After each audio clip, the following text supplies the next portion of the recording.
What's up with the YouTube? I'm back with a new video. My apologies for the break. We have started filming the movie, and I've also been studying for a test. I'll talk about that later. But on this video, I want to talk about something else. I got a new Lidar. As you can see, this is the PDMovie, and this is the Live Air 4. So I've actually been testing this out for the past few days, and I finally just got some time to go ahead and record it. So number one, I just kind of want to show y'all how it looks. It's pretty, so this is pretty compact. That's definitely one of the things I like about it. The Lidar is built on the motor, so it's much smaller than like the DJI Focus Pro, for example. So for starters, I think the thing that everybody wants to know the answer to is, does it work? 100%.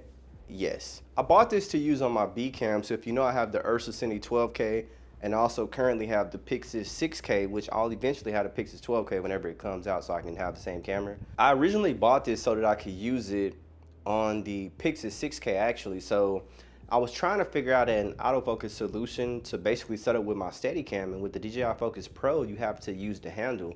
With this, you don't. So when I saw it for the price point, I was like, oh yeah, I definitely need that. I want to say I paid probably about $350 for this in total.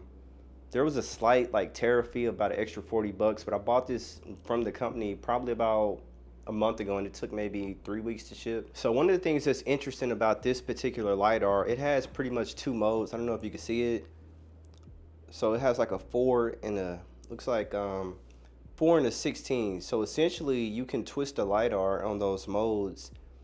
And basically one mode is for like more close-up shots, kind of like this. And then the other mode is for like a little bit, like if you're shooting like at a further distance, essentially it makes the autofocus work better at a distance. So I do want to talk about some key differences from the DJI Focus Pro. Well, actually, before I touch on that, I do want to say one of the things I dislike about this, or I should say where it has a learning curve, is definitely setting it up. The app, not good. The app is definitely not good. I still have not figured out how to connect with it, although you can go to the website. It is a way to do it, but the app is definitely not good. With that being said, PDMovie has a great kind of how-to video, and at first it's confusing. Once you set it up one time, after that you can pretty much get it. It's pretty simple to do once you do it the first time, but setting it up the first time, it's confusing. Without a doubt, it's definitely confusing.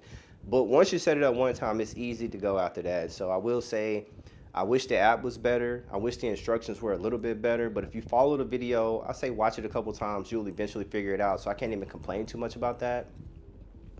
But let's dive straight into it. What are some of the differences from the DJI Focus Pro? And number one, size. So like I say, the DJI Focus Pro is bigger just because it's the Lidar, it's the hand grip, it's all of those pieces together, whereas this is condensed just into one. And I think that's actually a win with a device like this. The fact that it is smaller, it's easier to rig up. It's definitely easier to work with, for sure, in terms of once you have it set up. With that being said, this really only has one real autofocus mode, and the autofocus mode it has is similar to what I'm using right now in the Lumix, in terms of it just focuses on whatever is in the middle of the screen. So I believe the Lidar is like a square, and there's one that's a beam or something like that, but essentially it's just like autofocus like straight like this, which is cool. But on the DJI, you have phase detection, for example, and I'll put clips of all of this so you can kind of see. I'm actually going to put a sneak peek of the movie for this clip. But on the DJI, it has phase detection. So you can actually switch subjects while you're talking. For example, if you are a handheld shooter on the DJI, let's say you're on a slider, right, and you're doing a talking scene, you want it to shift from the characters smoothly, right? On the DJI, you can literally just use the phase detection and switch subjects. Something like this, you would not be able to do that. With that being said, this is like 1/3 of the price. So we do have to keep those things in mind. That's one of the biggest differences from the DJI, aside from the actual design, the type of autofocus. Like I say, this is more so in the middle. DJI has phase detection and it has the middle. So you just have to keep that in mind. It's two different autofocus systems, but they do work very similarly. I will say, if phase detection is not really a big deal, or subject detection doesn't matter to you, then yeah, this definitely gonna get the job done 100%. Would I recommend this? So far, just from what I've had to use with it, I would definitely recommend it. I think at this price point, especially if you get it early, if you buy it now, it's like $100 cheaper. I wanna say it's still on sale. Hopefully the sale did not just end. even if the sale did just end at the regular price, this is 100% worth it, especially if you're someone who wants autofocus on your Cine lenses. So yeah, I would say it's worth it. I think for the price point alone, I mean, the motor is actually very strong as well. I haven't had any issues with any of my lenses. So far, I've used it on the Dizio lenses, the Blazar lenses, and also the Vase and anamorphic lenses, and it works fine. One of the cool things about this is you can program up to 5 lenses on it. If you want to program more than 5 lenses, you're going to have to essentially replace picture profiles, or lens profiles, I should say, and you're going to have to reprogram it every time. But when you really think about it, right, like programming 5 lenses, for most people, that's enough. Now, if you're somebody who has an insane lens collection, it might be annoying, but honestly, the calibration process, it's not too crazy, so it could definitely be done. With that being said, they actually ship it with one of these, and essentially this is just to help you calibrate it. But what I found is you can really just take like anything and calibrate it. You can maybe use a statue or anything that you have access to, you can actually calibrate it with that. So there's flexibility there, but no, it's definitely an interesting device. For this price point, I think it's a no-brainer, to be honest. It's an easy no-brainer. I would definitely recommend it. So I want to talk a little bit more about what I'd be using this for. I touched on this a little bit earlier, but one of the main reasons this stood out to me, not only was it the price point, but it's the fact that how small it is, the fact that this would actually be easier to rig than my DJI Focus Pro, especially for my B cam and maybe even sometimes my A cam. With a device like this, I can essentially just attach it to the rails and use it. Whereas, like I say, on the Focus Pro, when I'm using the Focus Pro with my Pyxis, it's perfect because I can use it as a side handle. But when I'm using it with the Ursa Cine 12K, I'm having to configure it and kind of create a, different sort of configuration. But yeah, I really plan to use it when I actually want to have a more smaller kit, but mainly on the Steadicam. I think that's where this will really be useful, like I say, for music videos, for anything where I need autofocus and I want to also use my heavier camera. That's where it would really stand out to me. Another cool thing with the kit I got, it ships with 2 sets of batteries, so that's super cool. It comes with a charger and everything. Essentially, you just put the batteries in it right here. One of the cool things about this as well is, so you can actually power it via USB-C as well. And I haven't specifically tried it. I just used the batteries and they last a good long time, but you can actually power it via USB-C as well, which is actually pretty cool.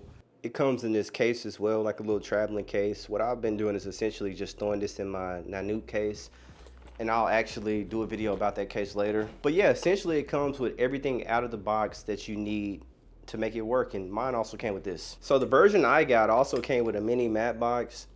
And this mini matte box is cool because it actually allows you other ways to essentially mount the Lidar as well. So you can actually mount the Lidar different ways with this matte box, so that was cool. When I went to buy it, they had a couple different basically kits. I chose to get the cheapest kit mainly because, like I said, I already have the DJI Focus Pro.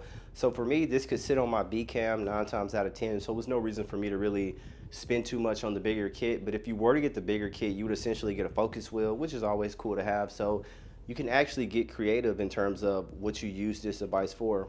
Also, I just want to point out, a lot of people are probably like, man, how do you mount this on your camera? So built into the device is actually like basically a rail mount. So that's how you pretty much mount it on your camera. You would essentially put the rail, mount it, and that's pretty much all you do right there. After that, it's pretty much good to go. So now I'll actually show you a demo of me actually putting it on the camera, and then I'll go ahead and show you how it works. So when you're using this, it's important to make sure the Lidar is front facing, because essentially the Lidar is basically, I'm pretty positive it's right here. So the Lidar, this needs to basically be as close to the lens, to the center of your lens as possible. Now on the demo video, they essentially say you can put it to the side of the lens or you can put it on the front. I pretty much put mine at the front. Also, it comes with everything you would need in terms of a mount. So it's gonna come with everything you need. Right now I'm just gonna mount it on there.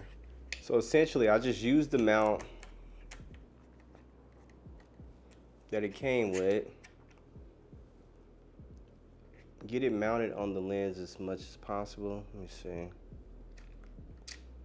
So yeah, I mean, while I'm setting this up, like I said, I just wanna remind everybody, it's super easy to set up once you do it the first time. But yeah, essentially, the way I do it is, yeah, just mount it on here.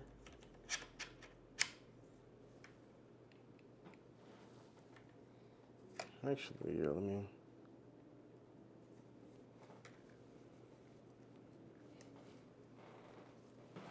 All right, so now what I'm gonna do is I'm just gonna turn it on. To turn it on, you just hold it for like 3 or 4 seconds and it usually turns on.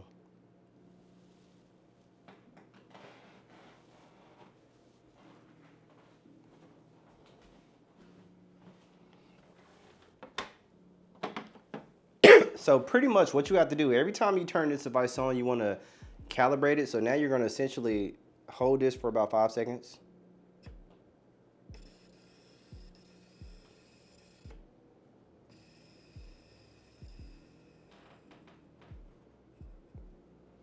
So now it's basically calibrated, because keep in mind I already have the I've already calibrated this, so now it's calibrated. I don't know if you can look at it and tell, but let me move it just so you can see.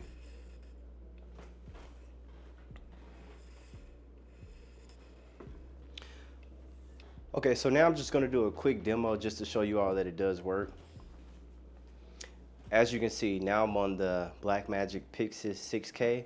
Just to remind you, I am using the DJI Vespid, the 16mm.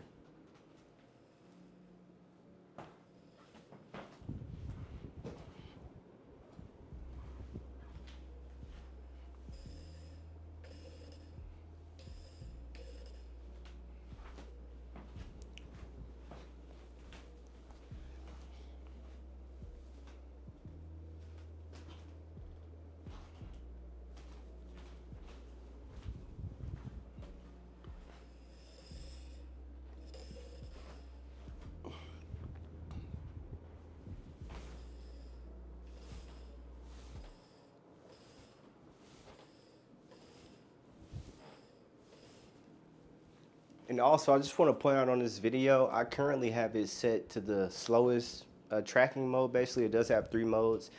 You got like slow, medium, fast.